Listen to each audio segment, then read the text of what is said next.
Hello, my name's Tyson. I'm with fluentspeakenglish.com, and today I'm coming at you with another English lesson.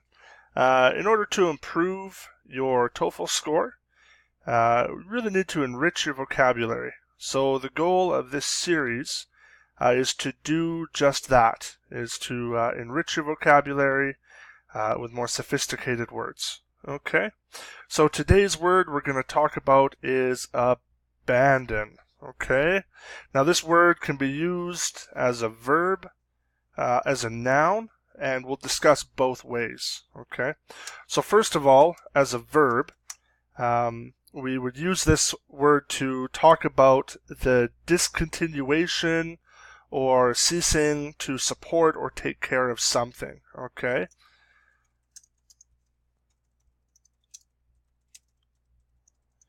As well, we use this word to also mean to maybe even discontinue a task, okay, a thought, or even an action. Okay, so let's take a look at some examples here. First example we have, okay, so show you how to use it. And we'll use it in a variety of tenses so that you can actually get a feel for it. Okay, so our first example here is because there was no money to finish, okay, they abandoned the project. Okay, so maybe someone was building a house and there was no money to buy the materials, there was no money to pay the contractors, the laborers, so on and so forth, etc., etc. So they abandoned the project. Okay, so they left it completely, they ceased to work on it, no action continuing. And this, of course, we're talking about something that happened in the past. Okay? All right, our next example. It doesn't matter how compelling or convincing, your argument is, I won't abandon my position. Now, position here refers to your thought, right? Maybe your thoughts or opinion in this situation, okay? This is my position on something. This is how I feel about something, so on and so forth. Okay. So let's talk about this. Now we're talking about it in the present tense. Let's talk about this using our ing form or our continuous form. So an action that's taking place right now, for example, okay? So maybe we're talking about the project that we were in the first example right here, okay? Scroll down here for a moment.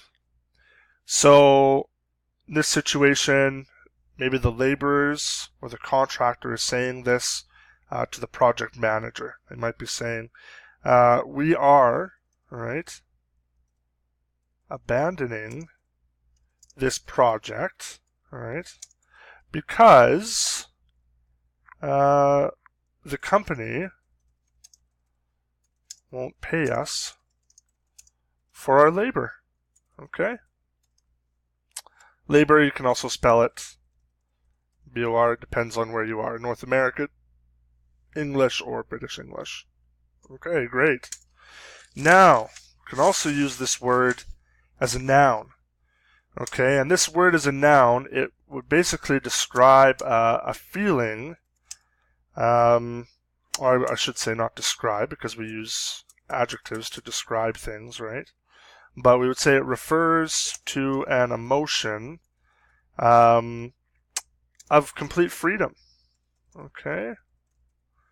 Or we might think of lack of inhibition. Okay, free will, not a care in the world, all right? Or restraint, personal restraint someone might have. So how can we use this in a sentence? Well, we'll give you this in 3 different examples. Our first example is, with complete abandon, he vigorously, hopefully I can spell this right. No.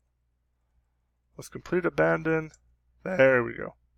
He vigorously pushed the buttons of the controller,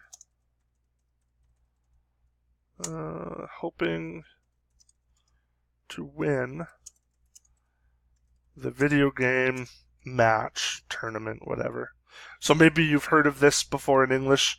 Someone who plays by just pushing buttons, no real thought to it, is called a button masher.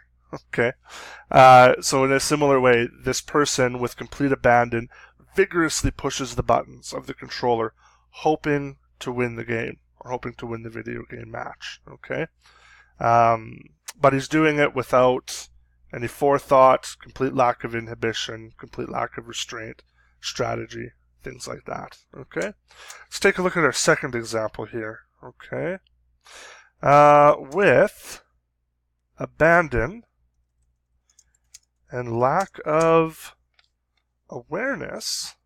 Okay, so being aware of your surroundings, aware of what's going on around you. 2 S's at the end of awareness. The children played, we'll say hockey, in the middle of the street.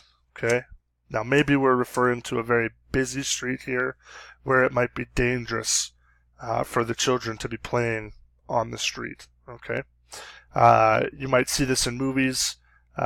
Children living in the suburbs, okay, or the communities kind of on the outside of a city. All right, you'll often see this happen, and sometimes, depending on how busy the street is, it can be very dangerous. So they're doing it without giving any forethought, without any inhibition, without any restraint, without any thought of the consequences for what they are doing. Okay.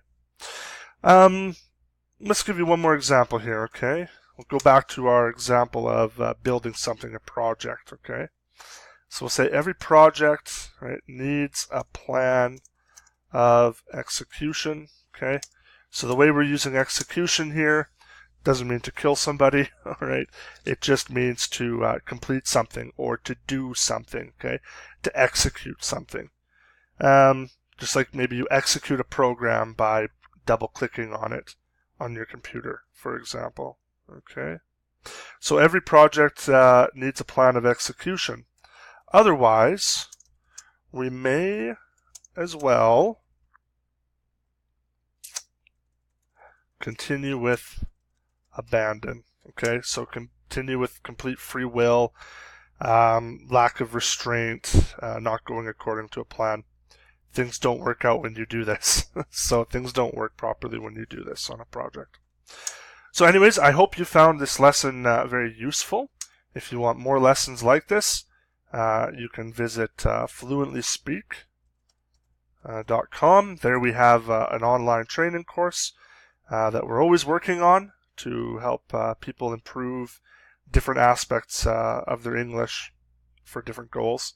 Or if you're looking for one-on-one lessons from a qualified teacher, you can visit fluentspeakenglish.com.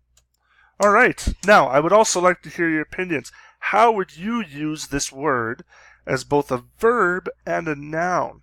So what I would like you to do is post that in the comments below, and we'll see how you do. And if there's any corrections that need to be made, likely I'll be able to help you with that. All right. So again, my name's Tyson with Fluent Speak English, and I look forward to our next lesson.